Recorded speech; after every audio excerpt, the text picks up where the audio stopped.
Darius Khondji naît à Téhéran d'une mère française et d'un père iranien. Distributeur de films, sa famille s'installe dès son plus jeune âge à Paris.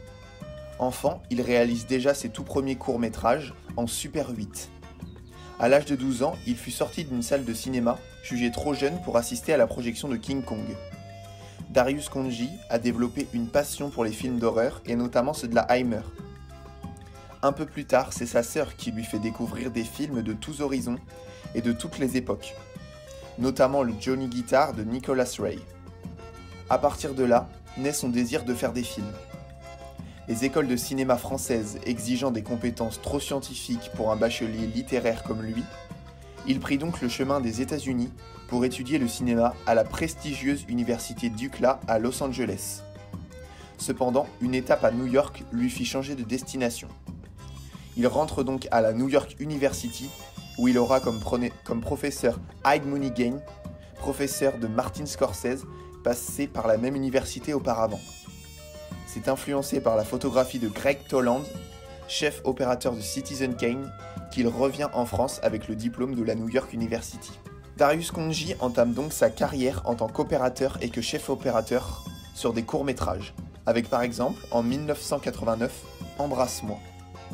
Il accède à la notoriété grâce, en 1991, à l'ambiance si particulière qu'il donne aux images de Délicatessen de Jean-Pierre Jeunet et Marc Caro.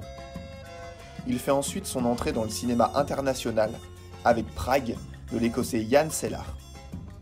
En 1994, il collabore de nouveau avec le duo Jeunet-Caro pour le film La Cité des enfants perdus, avant de repartir sur un tournage international sous la direction de l'italien Bernardo Bertolucci pour Beauté volée, où il met en lumière notamment l'américaine Liv Tyler, l'anglais Jeremy Irons et le français Jean Marais. La même année, il se fait une place sous le soleil d'Hollywood grâce au très sombre Seven de David Fincher. À partir de ce moment, Khondji ne tourne presque qu'exclusivement en anglais et avec des grands noms du cinéma.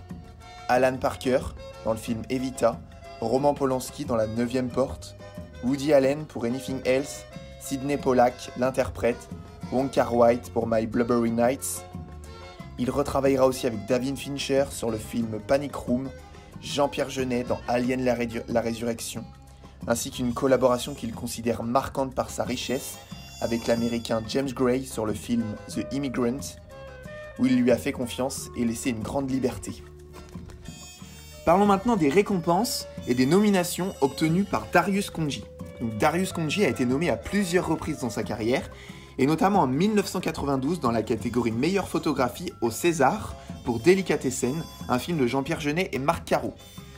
Il est nommé aussi, encore une fois, dans la catégorie meilleure photographie au César pour le film La Cité des enfants perdus en 1996.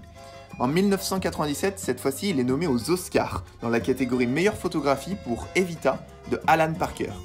Et enfin, il est renommé une nouvelle fois au César en 2013 pour le film Amour de Michael Haneke. Maintenant, passons aux récompenses. Darius Khondji s'est vu remettre le prix de la meilleure photographie pour The Immigrant de James Gray à la cérémonie de la New York Critics Circle Awards en 2014.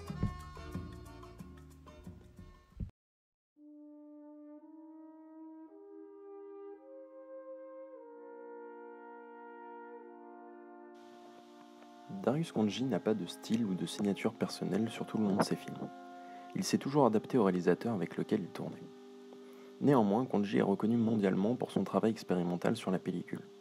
Par exemple, pour Délicatessen, Khondji a procédé à une expérience sur la pellicule en installant un panaflash sur l'objectif, ce qui flashait la pellicule et augmentait ainsi le contraste. Ensuite, il tirait le film sans blanchissement, ce qui augmentait l'intensité des noirs. Enfin, il laissait volontairement et partiellement l'argent sur la pellicule, ce qui permettait d'atténuer beaucoup de couleurs, sauf les dorés et les rouges.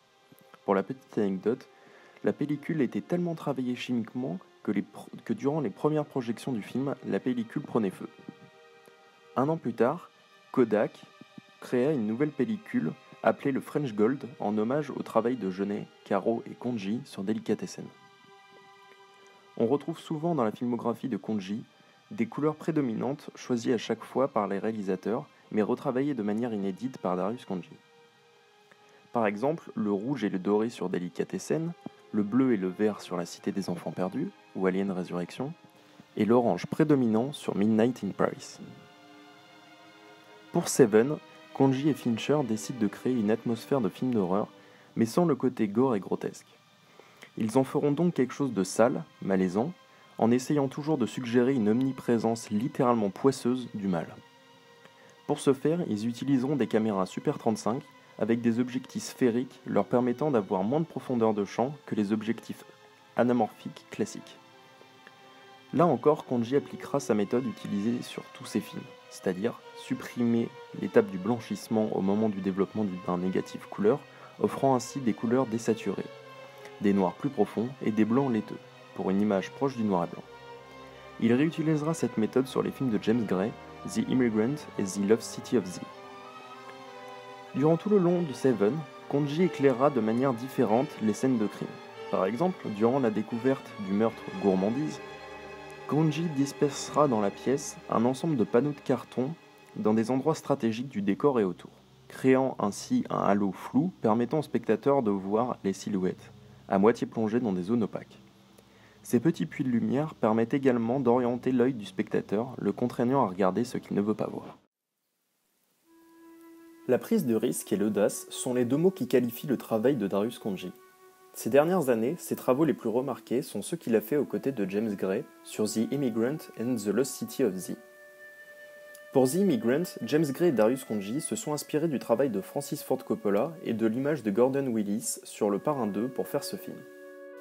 Ils ont aussi fait un travail d'inspiration au Metropolitan pour y voir des tableaux des peintres américains de l'Ashcan School, une peinture réaliste du début du XXe siècle avec beaucoup de noir et de couleurs saturées.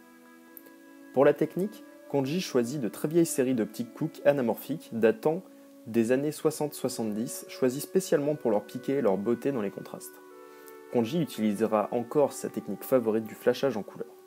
Il utilisera la pellicule Kodak 5230 dont la production a depuis été arrêtée.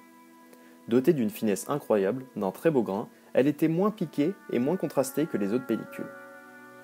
Chaque acteur a son propre point lumineux. Khondji règle la hauteur et la direction particulière de la lumière en fonction du personnage, de manière à pouvoir filmer l'acteur et son visage comme un paysage. Marion Cotillard, l'héroïne, sera tout le temps la plus éclairée. Joaquin Phoenix, le mystérieux, ténébreux, il choisit de l'éclairer en demi-lumière, souvent dans la pénombre pour souligner son dualisme. Pour conclure, Darius Khondji est l'un des plus grands chefs opérateurs actuels.